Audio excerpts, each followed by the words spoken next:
Alors que Artemis 1 effectue enfin son premier vol réussi de la Lune et fournit une croisière d'essai bien nécessaire à la fusée SLS et au vaisseau spatial Orion de la NASA, nous pouvons commencer à parler sérieusement de la prochaine étape majeure du programme Artemis, à savoir le système d'atterrissage humain. Il s'agit d'un véhicule d'une importance cruciale qui transportera les astronautes du vaisseau Orion en orbite sur la surface de la Lune.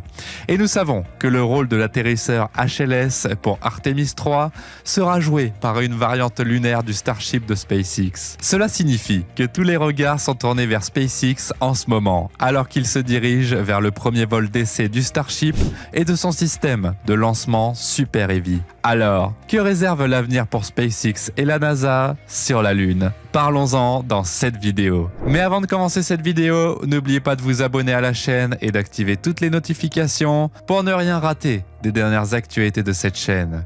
C'est parti. Nous sommes tous très familiers avec Artemis 1 à ce stade, en supposant que la rentrée du vaisseau Orion prévue le mois prochain se déroule comme prévu. Le vol d'essai non habité de la fusée et du vaisseau SLS semble avoir été un succès jusqu'à présent. Et cela prépare le terrain pour Artemis 2, qui est essentiellement une expansion d'Artemis 1 avec plus de passagers. Avec un peu de chance, cela se produira en l'an 2024. Bien qu'il s'agisse d'une réalisation importante pour la NASA, le lancement de ce nouvel appareil est encore très largement une mission d'essai. Le Big Show, c'est-à-dire l'atterrissage d'êtres humains sur la Lune, se produira lorsque nous arriverons à Artemis 3. Bien que des projections raisonnables situent cet événement entre 2026 et 2028, la NASA s'accroche toujours à l'idée qu'il pourrait se produire dès 2025. Il s'agit d'une mission très délicate, car de nombreuses pièces mobiles provenant de différents endroits doivent s'assembler parfaitement. Le troisième vol d'Artemis se déroule donc à peu près comme le deuxième. Le SLS lance Orion qui emmène les gens en orbite autour de la Lune, mais cette fois-ci, ils vont à la surface. Très excitant, n'est-ce pas? Le seul problème est qu'Orion ne peut pas atterrir. En effet, le problème d'Orion est qu'il est conçu pour déplacer des personnes dans l'espace lointain, mais pas pour les faire atterrir n'importe où. Ce qui semble être un oubli, mais pas d'inquiétude, car la NASA vient d'ajouter un autre vaisseau spatial au mélange. Et c'est là que nous faisons entrer SpaceX dans l'équation. Par conséquent, la NASA a besoin d'un lander. 2 des 4 membres de l'équipage d'Artemis 3 seront transférés d'Orion à un système d'atterrissage humain HLS qui les attendra en orbite lunaire, puis ils seront transportés par un lander jusqu'à la surface de la Lune où ils passeront environ 5 jours avant d'être ramenés par un HLS en orbite où ils retourneront à Orion et reviendront avec succès sur Terre. La Gateway, une station spatiale qui devait les attendre en orbite lunaire, était le plan initial. Elle aurait servi de point de transfert entre les deux véhicules et fournirait aux 2 autres membres de l'équipage d'Artemis, qui ne sont pas autorisés à poser le pied sur la Lune, un lieu de détente. Malgré cela, la NASA a reconnu que Gateway ne serait pas prêt pour Artemis 3. Dès lors, SpaceX a été chargé de construire l'atterrisseur humain pour Artemis 3 en 2021. L'entreprise a proposé une version modifiée de son Starship, capable de transporter des passagers et une quantité importante d'équipements jusqu'à la surface de la Lune et d'en revenir. N'oubliez pas que l'objectif premier de Starship, lors de sa conception initiale, était de transporter des humains vers et depuis Mars. Les voyages vers la Lune devraient être faciles et rapides pour l'entreprise. Par conséquent, un voyage réussi vers l'orbite est certainement un obstacle important que le Starship doit surmonter au cours des prochains mois. Le prochain test de fusée très attendu est celui de Starship, que nous effectuerons lorsque nous aurons fini d'attendre le SLS. Nous restons plutôt optimistes quant à la possibilité de le terminer avant la fin de l'année, mais nous ne pouvons pas parier là-dessus. Cependant, il y a des signes très positifs. SpaceX a effectué un tir statique avec 14 moteurs Raptor sur le booster Super Heavy, la plus grande grappe de Raptor jamais tirée en même temps, et cela s'est déroulé sans problème. Elon Musk semble penser que sa société est assez proche des tests finaux sur le Starship.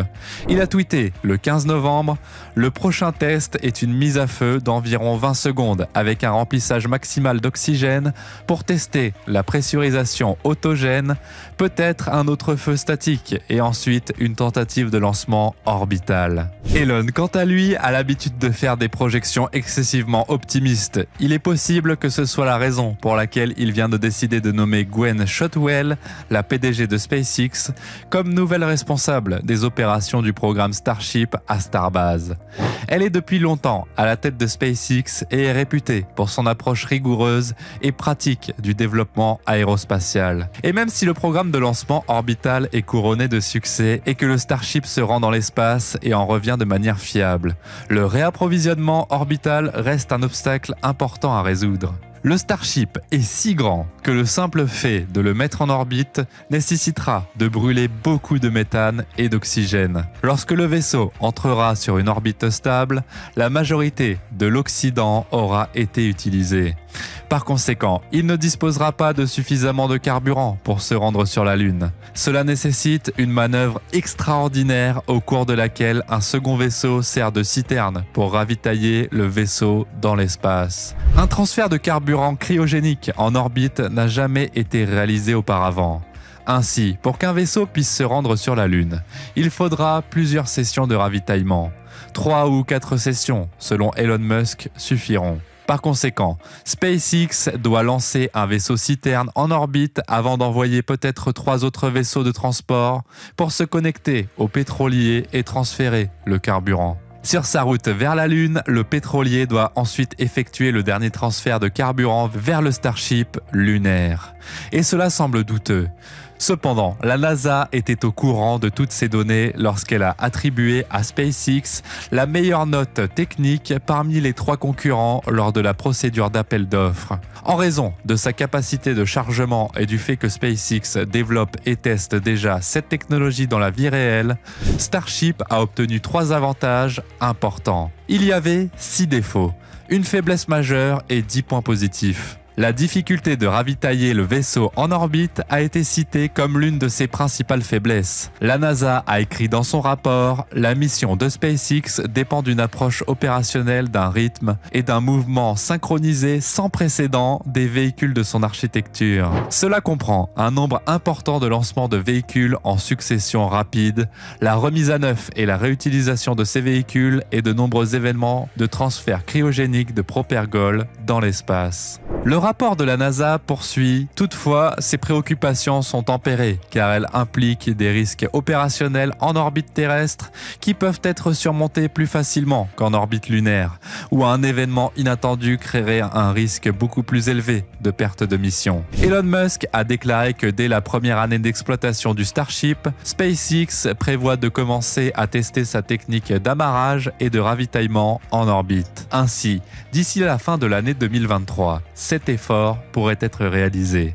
Dans le cas où tout se déroule comme prévu, le vaisseau sera optimisé pour la Lune. Ce sera une bête très différente de la conception que nous voyons à Starbase en ce moment. Le vaisseau orbital actuel est construit pour livrer de grandes quantités de satellites en orbite terrestre, puis y revenir à la surface pour un atterrissage au sol dans les bras d'une tour robotisée géante, de sorte que la moitié supérieure du vaisseau actuel n'est qu'une grande soute vide. Et cela va devoir être changé pour le HLS. En effet, le vaisseau spatial HLS devra disposer d'un compartiment d'équipage pressurisé avec un système de survie. Les astronautes vont y vivre pendant plusieurs jours et ils doivent être à l'aise. Elon a déclaré au début de l'année que SpaceX pouvait adapter le même système de survie du Dragon pour l'équipage afin de soutenir les astronautes dans le Starship pendant quelques semaines. Il s'agira donc de la partie du vaisseau qui se trouve au sommet, avec une trappe peut-être sur le nez de la fusée. Ensuite, sous le compartiment de l'équipage, il y aura une soute qui contiendra leur outil de recherche et très probablement un rover lunaire d'un certain type, peut-être fabriqué par Tesla, que les astronautes pourront utiliser. Pourrait-on voir un Cybertruck lunaire? Probablement pas, mais c'est possible. Pour descendre réellement à la surface de la Lune, la partie cargo devra également comporter un ascenseur. La trappe d'entrée de la soute du vaisseau sera située à mi-chemin de sa hauteur de 50 mètres. Les réservoirs d'oxygène et de méthane situés dans la partie inférieure seront utilisés pour propulser le vaisseau de l'orbite terrestre basse vers la Lune. Et contrairement aux Starship existants qui utilisent les moteurs Raptor principaux pour un atterrissage contrôlé sur Terre, le vaisseau lunaire aura un ensemble supplémentaire de propulseurs intégrés sur le côté qui contrôleront la lente descente vers la surface de la Lune. L'atterrissage sur la Lune sera beaucoup plus facile et moins spectaculaire que le saut en parachute kamikaze et la combustion de dernière minute des moteurs nécessaires au vaisseau spatial lors de son retour sur Terre. C'est l'autre différence importante pour un Starship lunaire. Il n'a pas besoin d'un bouclier thermique ou de flèches, car le HLS ne retournera jamais sur Terre. Pour que le Starship lunaire HLS réponde à sa qualification finale en vue de son utilisation sur Artemis 3, le vaisseau devra réussir une démonstration d'atterrissage d'essai sans équipage sur la Lune, puis retourner avec succès en orbite lunaire.